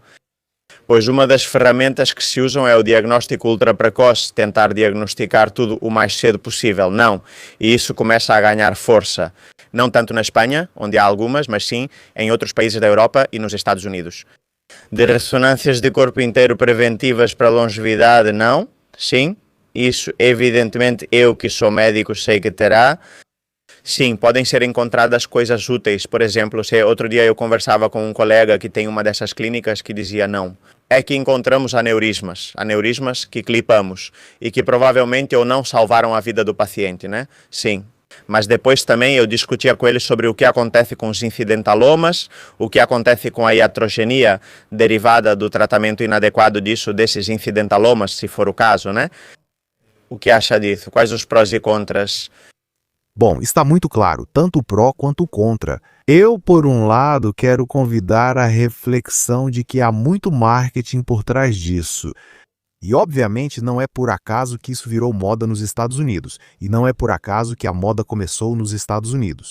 Porque há, pois é, uma intenção muito forte de ganhar dinheiro por trás disso. Afinal de contas, o que estamos propondo é que você seja nosso cliente, é conquistar você como cliente para a vida toda, né? Porque nós criamos essa necessidade em você e você vai continuar fazendo, vai fazer uma ressonância magnética que não precisaria, do corpo inteiro. É isso sim. Alguma coisa vai aparecer. Claro, alguma coisa vai aparecer. É um procedimento caro e, além disso, você vai passar um tempo na máquina. Assim, criamos uma necessidade em você e sempre vai voltar aqui, clink, caixa registradora. Então, por um lado, quero fazer essa pequena reflexão para as pessoas que, claro, ouviram isso e sentem como se fosse uma necessidade. É preciso pensar que essa necessidade pode ter sido mais criada e mais incutida do que realmente é do ponto de vista da saúde. Por outro lado, neste sistema, no sistema de saúde espanhol, que tem muitas qualidades, isso é possível. Não, isso só é possível no setor privado. Estou perguntando no âmbito privado. Ou seja, outra coisa é que se no futuro a ressonância ficar tão barata, digamos que custe 100 euros e possa ser feita para toda a população, essa pergunta eu vou-te fazer depois, certo? Mas vamos ao cenário de não, um paciente particular que tem dinheiro, que tem grana, não se importa de pagar o que for. Você acha isso mais favorável ou não? Ou o contrário? Não sei se estou me explicando. Porque tem sua utilidade, por exemplo, em composição corporal, todas as diretrizes sempre dizem que é o padrão ouro. Sim. A ressonância mede muito bem gordura visceral, sarcopenia e músculo. Sim. Aí eu concordo muito que pode te indicar, pode te dar diretrizes de mudanças na sua vida. Porque a ressonância, por exemplo, o DEXA ou a bioimpedância, né? Ou o DEXA, que foi comentado como o padrão ouro para a composição corporal e tal.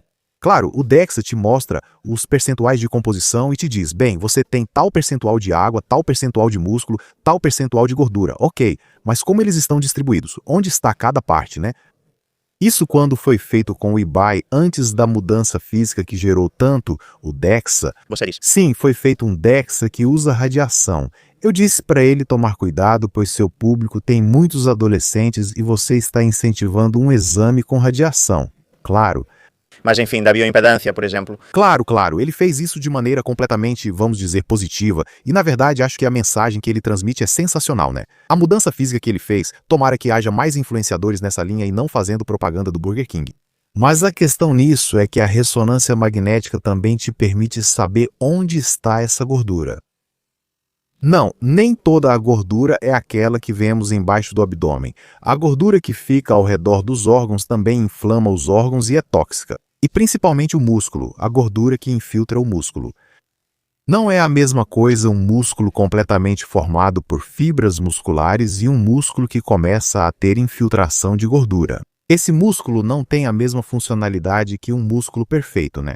Então, aí sim pode nos ajudar a dizer, olha, esse paciente deveria focar nesse tipo de treino, nesse tipo. Não será tão determinante quanto parece.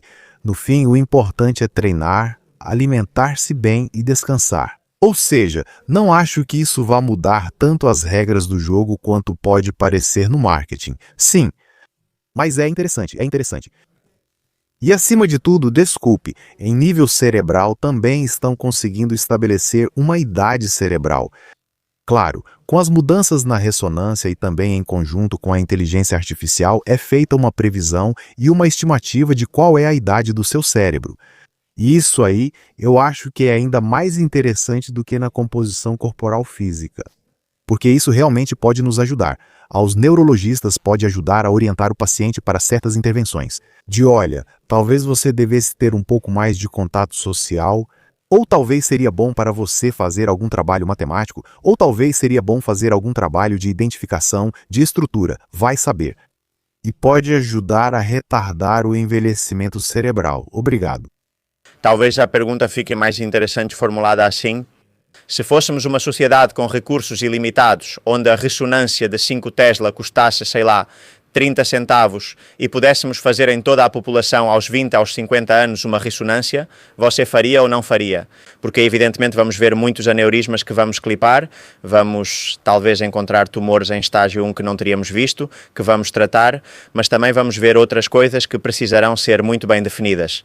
Se tratar ou deixar em paz como nódulos tireoidianos, incidentalomas suprarrenais, então você faria ou não? Porque eu também tenho minhas contradições aí. Colocada assim, eu gosto mais. Eu gosto mais dessa ideia de aos 20, aos 50. Já não gera essa necessidade de fazer constantemente, mas sim temos um exame de base. Para mim, ter um basal é realmente interessante. O que é um basal? Para que todo mundo entenda, né? É saber como você está hoje. Como era o seu corpo aos 20 anos, exato. E assim vemos também o que aconteceu. Espero que não precisemos de exames dos 20 aos 50 anos, pois tudo está bem com você e não há suspeitas de problemas. Mas pode nos ajudar a ver o que está acontecendo no seu corpo, né? E qual mudança está ocorrendo. E principalmente se acontecer alguma coisa, teremos com o que comparar. Ou seja, não vamos no escuro, certo? Isso que estamos vendo tem mais valor porque podemos comparar com alguma coisa. Aí sim, eu também acharia muito interessante, embora eu compartilhe essa dúvida com você, né? No geral, isso é ótimo, porque veríamos muitos achados incidentais. Não é a mesma coisa ver um aneurisma, ver um nódulo pulmonar em um paciente fumante. Isso sim, podemos ter certo grau de intervenção. Um tumor renal, que são os mais típicos que aparecem de forma incidental, mas também podemos ver hemangiomas hepáticos que não têm nenhum cisto. Cistos renais simples, megacisternas magnas no cérebro, e isso pode gerar ansiedade no paciente. Claro, se você diz para um paciente, olha, você tem uma megacisterna magna no cérebro, meu Deus, né? Tira isso de mim, né? E é simplesmente um pouco de acúmulo de líquido, um pouco mais de líquido na parte posterior. Sim, aí entra a comunicação, a estratégia de comunicação e de tranquilizar, né? Claro, claro, é normal. Acho que isso pode gerar muita ansiedade em certos pacientes, que mesmo assim, mesmo explicando, porque todos nós temos em mente algum paciente que, mesmo que expliquem as coisas, aquilo fica na cabeça dele. O pensamento fica martelando, olha, é humano, é completamente humano. Ficar com a sua preocupação é a sua saúde e é a sua megacisterna magna no cérebro, né, que de alguma forma pode te preocupar. É uma variante anatômica normal, como tantas outras. Então, sim, é interessante, mas teria que ser feito com muita estratégia e teria que ser feito de uma maneira muito próxima ao paciente e sabendo, acima de tudo, se eu encontrar qual é o próximo passo. Claro, tendo orquestrado essa matriz, né? Eu de jeito nenhum faria os exames só para ver o que tem. Se tiver algo, depois eu vejo. Sim, na verdade esse é o meu contraponto, ou seja, eu tenho os prós muito claros e acho que isso também pode salvar vidas. Sim. Mas os contras seriam, ok, vejo o nódulo tireoidiano, faço uma ultrassonografia e a partir daí vou ter que acompanhar meu nódulo tireoidiano por ultrassom pelos próximos 25 anos, sim. Vejo um achado incidental e preciso fazer um exame funcional para saber se ele produz ou não hormônios e isso me leva a um ano de exames médicos, sim. E transformamos em paciente alguém que estava bem e que na verdade nem era paciente, era uma pessoa saudável que estava bem. Provavelmente leva uma vida superativa e tudo ótimo em um paciente que agora precisa ficar fazendo exames durante vários anos? Sim. Talvez esses exames não melhorem a saúde dele, mas certamente vão piorar sua qualidade de vida. Esse é meu principal contraponto sobre essa questão, que por outro lado já está aqui e veio para ficar. Sim, penso de forma semelhante e com o novo nódulo tireoidiano temos essa experiência compartilhada. Tem um aqui. Grande. Não tinha percebido, mas agora que falou sim. Sim, quase 5 centímetros acho que farei radiofrequência, depois te pergunto. Eu faço esses procedimentos, quer dizer, não me diga, sim, seja bem-vindo, filho, que, nossa. Seja bem-vindo. Vou com Múrcia? Sim, quando quiser, claro que sim. Então é isso, o nódulo tireoidiano, por exemplo, que temos esse TI-RADS, né? Essa maneira, para que as pessoas entendam, são os pontos que damos a um nódulo para indicar a probabilidade de ser benigno ou maligno. Então, quando vemos algo e temos essa estrutura, o próximo passo seria isso ou aquilo, e a grande maioria deles é acompanhada com um monitoramento. Às vezes eu penso na quantidade de micropapilares de carcinomas micropapilares, né?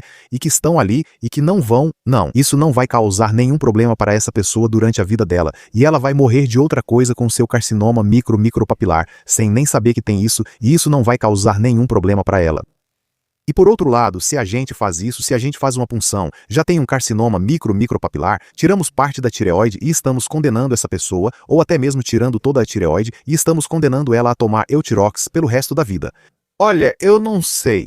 Acho que é aí que precisamos de muito mais reflexão, muito mais pesquisa sobre isso. E que neste momento não estamos tão preparados quanto eu gostaria que estivéssemos, porque seria ótimo estar e dar respostas. Também é verdade que, para estar preparado e dar respostas, é preciso agir. Essas são, então, um pouco as idas e vindas. Há ainda a questão econômica, pois muitos exames serão necessários, onerando o paciente ou sobrecarregando o sistema público. Um tema que já está estourado, sim, precisamos considerar isso, mas é por aí, inclusive no diagnóstico precoce do câncer.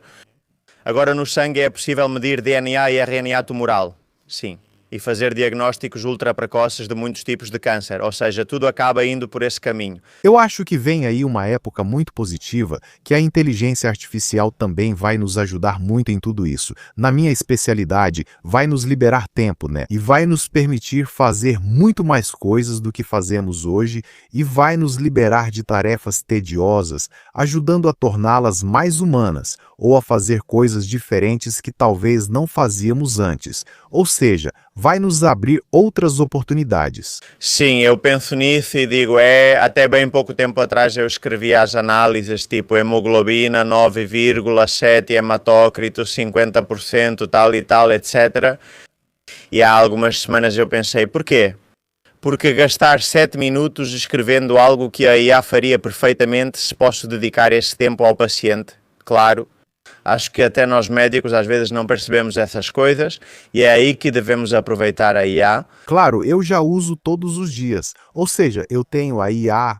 Bom, você conhece nossos sistemas de trabalho, né? Com 3 telas, sim, e então eu tenho a IA constantemente. Então eu faço meu relatório. Eu faço exatamente como faria há 5 anos, né?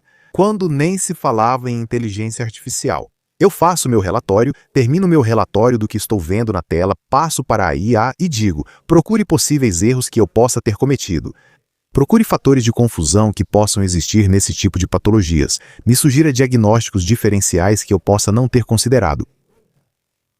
Adicione ao meu relatório recomendações para o colega que vai ler isso. Inclua recomendações para o paciente no meu relatório. E tudo isso acontece ao fazer um relatório. Além disso, em segundos, passa de fazer um relatório que já seria completo, ou seja, passa de fazer um relatório que já era bom para torná-lo excelente. Porque isso me faz pensar, será que passou despercebido por mim? Talvez não notei porque não é uma patologia que vejo sempre. E a IA te diz, olha, as pessoas geralmente veem isso. Às vezes houve confusão, porque era isso, certo? Então eu faço uma segunda análise desse estudo, de forma bem direcionada com base no que a IA me indicou. E isso, no fim, é excelência para o paciente. Então, sem falar de coisas malucas, nem de robôs, ou seja, algo pragmático que já está aqui e que eu acho que o radiologista que não está usando, não está aproveitando ao máximo os benefícios que isso pode trazer.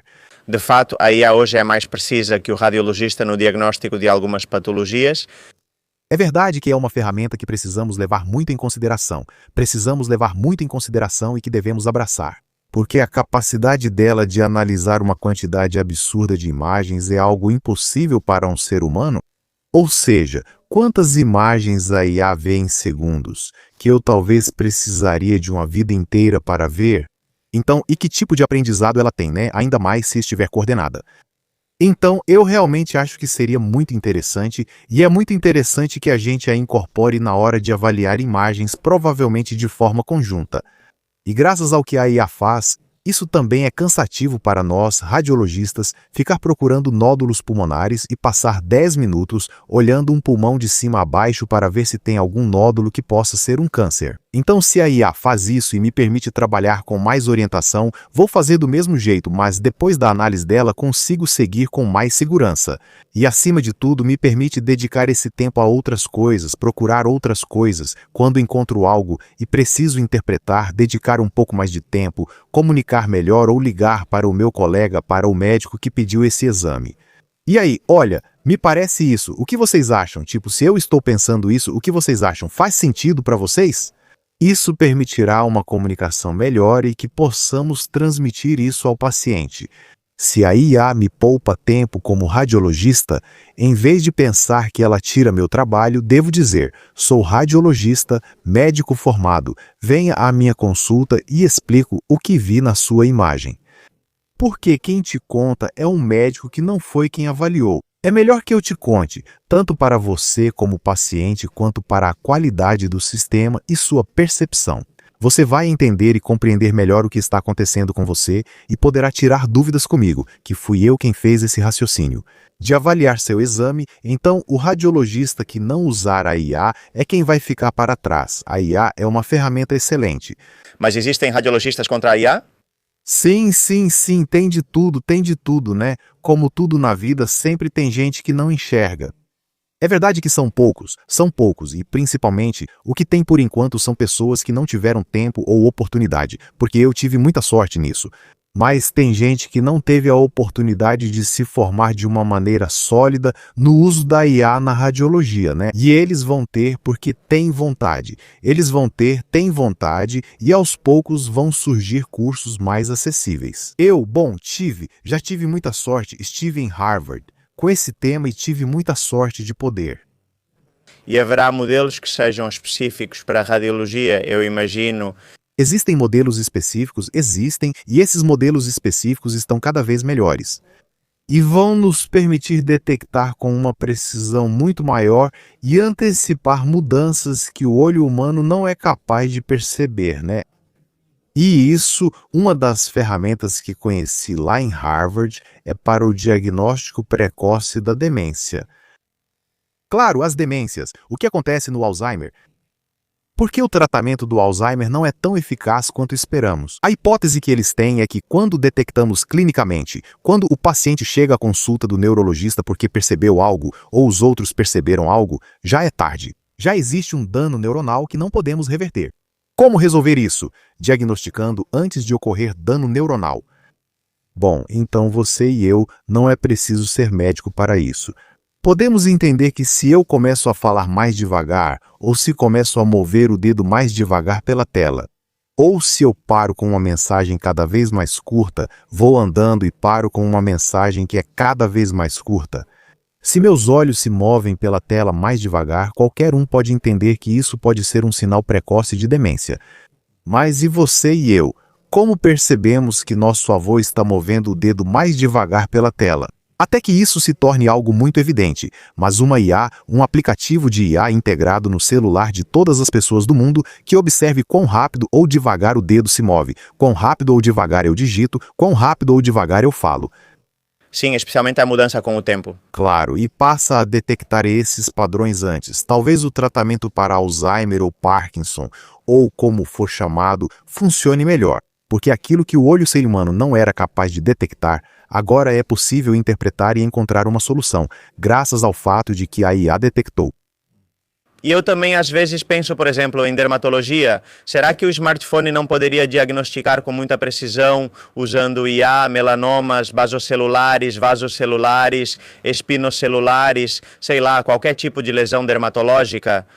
Se realmente as câmeras que temos hoje nesses aparelhos dariam conta disso, né? Não sei.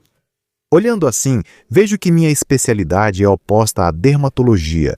Eles analisam o que é visível a olho nu, enquanto observo o que não se vê.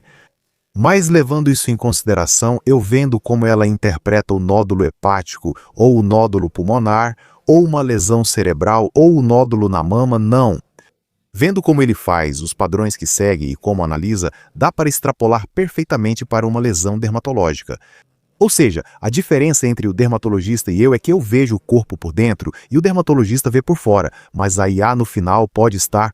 Comparar com imagens e padrões anteriores para te dar um diagnóstico, né? Exato. Na verdade, eu acho que qualquer dermatologista seria um bom radiologista e qualquer radiologista acabaria sendo um bom dermatologista, porque é isso, aplicamos padrões muito parecidos e a IA já faz isso. Então, com certeza... Bom, vai haver um boom de diagnósticos cada vez mais precisos e tomara que tudo isso leve à melhora da saúde da população, né? Que é do que se trata, né? Sim. E acima de tudo, vejo que está avançando muito rápido. Que bom, sim. Que bom, que bom. Então, nós temos que estar preparados acima de tudo para assumir o controle disso e dizer: tudo o que nos ajudar será bem-vindo, e em vez de ter um certo ciúme também provocado pelo ego, né? Dizer: se isso está chegando, não sejamos medíocres pensando, vai tirar meu trabalho, vamos enxergar a oportunidade e seguir em frente, como já ocorreu na Revolução Industrial. O ludismo Robert Owen, vamos destruir as máquinas, não é destruir as máquinas, é aproveitar as máquinas para criar novos negócios. Sim, sem dúvida. É preciso sempre se adaptar ao que vem. É como quando surgiu a Amazon, apareceram os anti-Amazon. Quando surgiu a Uber, apareceram os anti-Uber. Globo. Quando surgiu a Globo, foi a mesma coisa. Olha, sim, tem coisas que têm consequências negativas, mas no geral a gente tem que aprender a conviver com elas. Tem coisas que por força chegam e não vão mais embora. Ou seja, mudam tanto o mundo que é impossível voltar atrás. Quando se estabelece um novo precedente, é muito difícil que a Amazon deixe de existir. Ou uma alternativa à Amazon. Exato. Se a Amazon desaparecesse por qualquer motivo, apareceria outra Amazon. Sim. Haveria e, bom, no final das contas, isso acaba aguçando a criatividade. E, portanto, ao aguçar a criatividade, faz com que a sociedade progrida e que a humanidade progrida. Que essa é outra, né? As máquinas vão nos substituir. É aí que entra a parte em que as máquinas estão nos dando tanto conforto que estão apagando a nossa engenhosidade. Sim, sim. Esse é o problema, sim? Sim, é aí que eu vejo que, claro, você e eu somos pessoas, provavelmente todos que estão nos ouvindo, pessoas curiosas, pessoas ativas, pessoas ambiciosas, né? Que queremos e usamos as comodidades justamente como uma oportunidade para obter outras vantagens. O que pode fazer com que haja muita gente que se acomode? Pode ser. Sim, na verdade já havia um estudo de Oxford e outro do MIT que falavam sobre a deterioração cerebral associada ao uso contínuo da IA, porque no final você delega, se você delega tudo, basicamente você para de pensar, para de tomar decisões, né? Sim. Sim, é uma pena fazer assim. Eu uso no meu dia a dia, mas hoje já é exagero dizer isso porque todo mundo usa IA, né? Então, eu também tento, sabe, me questionar a IA, e muitas vezes essas conversas acabam sendo até enriquecedoras para mim. Ao invés de dizer, já me respondeu, né, e deixar para lá. Acho que isso depende mais de como cada um é, né? Na personalidade de cada um e que devemos começar a mudar, também vejo uma oportunidade e isso é completamente uma opinião pessoal. Não vou falar do sistema educacional. Vejo uma oportunidade de mudar a forma como educamos e mudar, de acabar de vez com a memorização e o decorar só para despejar depois, totalmente. Que agora realmente não faz mais nenhum sentido. Nenhum. Isso precisa ser derrubado exatamente como o repouso absoluto. Sim, então veja, é uma oportunidade, mas é uma oportunidade que exige esforço. Sim, mas para mim há muita diferença entre as pessoas que sabem usar bem e as que não sabem usar bem. E o ecossistema de criação de conteúdo me influencia muito, porque já dá para perceber de longe quando um roteiro foi feito com IA. Quer dizer, eu estava assistindo a um vídeo que, além disso, era de uma garota, que também era da área da saúde, e falava para a câmera, tudo muito natural, mas na terceira frase já dava para perceber que era um roteiro lido de um teleprompter feito por IA. Porque no fim das contas a IA tem uma forma de comunicação muito própria de IA, e se a gente não processa isso com o nosso toque humano, tudo fica muito sem graça. Está acontecendo comigo que eu já vejo esses conteúdos, todos iguais, com as mesmas estruturas de frase. Se perdeu toda a idiosincrasia, todo o elemento genuíno na comunicação, e isso me dá pena, mas é outra oportunidade para quem não faz isso ou faz direito, vai se diferenciar. Porque sim, exato. Exato, no final é aguçar a criatividade de novo e conectar com a IA, por exemplo, não usa oração subordinada, né? Veja, a gente volta para a sintaxe de praticamente não usa oração subordinada. Quando você vê, eu também percebo isso muito facilmente, né? Sobretudo, acho que a gente analisa as contraposições. Isso não é mágica, é ciência, isso não é fisiologia, se isso é IA, me desculpe. Totalmente, já te digo, não usa subordinadas, não usa orações encadeadas, né? Ou seja, fecha todas as frases são curtas, tudo é de certa forma bem robótico. E isso faz com que a gente perca essa comunicação genuinamente humana, como você disse, e isso fica muito evidente. Mas vai fazer brilhar quem souber se destacar disso ou quem souber usar a IA para tirar proveito de uma ideia, mas que não diga, faça, me dê o roteiro e fique completamente nisso. Eu acho que vai gerar mais naturalidade nas pessoas que usam. Vai ter quem goste, vai ter quem não goste. Também tem gente que pode gostar da comunicação que a IA propõe, né? Tem gente para tudo nesse mundo. Então, eu acho que sim, que vai nos fazer ser comunicadores diferentes, mas que também temos essa vantagem e na hora de ensinar as crianças a usá-la, acho que aí também está a oportunidade.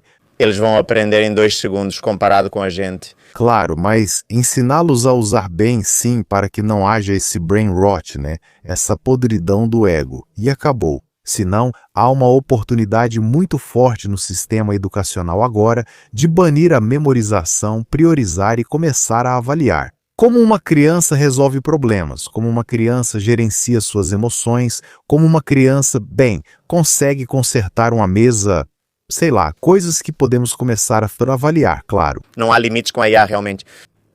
Nenhum. Recentemente, um colega contou que programou o aplicativo das clínicas dele em 6 meses usando IA. Ele é neurocirurgião, não programador. Hoje em dia, podemos ser o que quisermos, pois você pode ser especialista no que quiser. Haja como um especialista em astrofísica e sim. Exato, me ajude a construir um foguete até a Lua. Se você tiver recursos e dinheiro, consegue fazer. O mesmo sim. Eu acho que é bastante provável que seja capaz. Que bom, sim. Então é isso, José, conversa ótima. Acho que poderíamos conversar por horas, né? Agora vamos comer um pouquinho aqui, pegar um pouco de sol, aproveitar um pouco de Málaga, né? E não sei se você quer deixar uma mensagem para o público para encerrar o episódio. Pois é, já que estivemos falando também de um lado mais humano da medicina, que talvez não seja tão associado ao radiologista. Sim, eu gostaria de transmitir que se eu tivesse que escolher apenas um hábito, uma única maneira de viver no nosso dia a dia, se eu tivesse que escolher uma só coisa que eu gostaria que meus pacientes ou as pessoas que nos ouvem fizessem, não seria comer, não seria se exercitar, não seria dormir, seria aproveitar o que tem diante de si.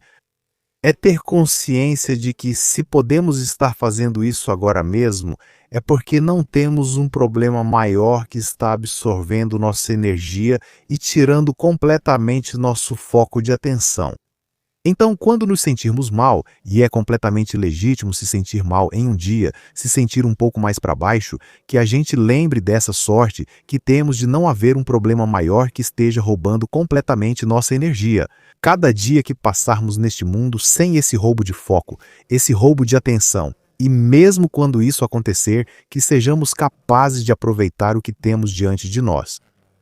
Agradecer, sim, todos os espectadores também agradecem pelo tempo com você. Muito bem. Muito obrigado. Agradeço a você pelo convite e aos espectadores. Vocês já sabem que a biografia de uma vida saudável já está disponível, está na Amazon, onde todos os conselhos que costuma dar nas redes sociais, multiplicados por 100, estão aqui dentro. Agradável, fácil de ler e divertido. Obrigado. Escrevi com muito carinho e tentando me conectar e, olha, não te dizer o que você tem que fazer, mas te convidar a viver um pouco mais feliz, né? Pois é, Dr. Felices, o que vocês esperavam? Totalmente, Dr. Felices. Tem gente que me diz que sou otimista demais. Esta é sua casa, Dr. Felices, e quando quiser repetimos. Muito bem. Muito obrigado. Borja. Mais um episódio muito prático do meu ponto de vista, muito bom, muito prático, aplicável. Com certeza vocês tiraram muitas coisas deste episódio, então nos vemos no próximo. Obrigado pela sua atenção e continue se empoderando.